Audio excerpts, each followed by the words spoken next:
अभी आप सुन रहे हैं दीवाना म्यूजिक की शानदार प्रस्तुति। दूसरा के घरवा के हरिया मजा तारे हमरा के तू छोड़ देले करिया बानी करे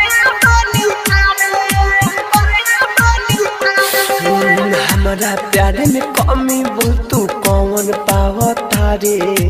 हमरा के तू छोड़ देले करिया बानी करे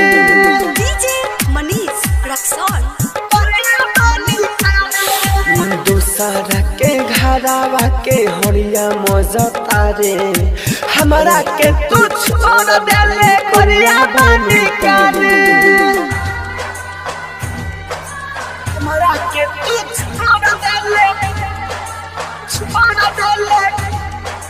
करिया बानी डीजे मनीष रक्सौल।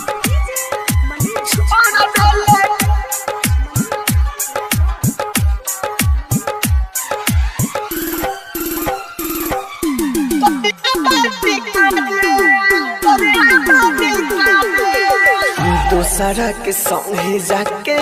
रहबे न खुश रे फिर याद आई मरई मोर फूस रे दूसरा के संगे जाके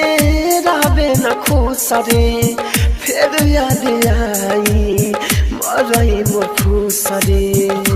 पिया जानी न तोर गिरी अखिया से लोर पिया जानी न तोर गिरी अखिया से लोर तड़पा के दीवाना के जहाँ जाली जा रे हमारा के तू छोड़ देली करिया बानी करे दूसरा के घरवा के हरिया मजा तारे हमारा के तू छोड़ देली करिया बानी करे हमारा के तू छोड़ देली डीजे मनीष रक्सौल।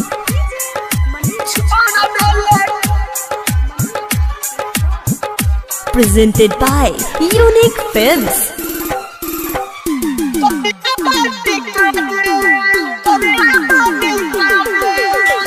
राइटर लकी हम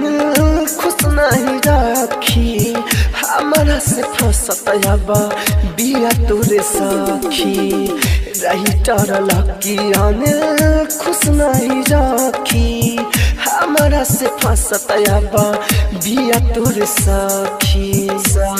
गइलू हमारा के छोड़ तू परा जेबू भोर गइलू हमारा के छोड़ तू परा जेबू भोर राहुल राजा धानी तोरे गाना गावता रे हमारा के तू छोड़ देले करिया बानी करे दूसरा के घरवा के हरिया मजा तारे हमारा के तू छोड़ देले करिया बानी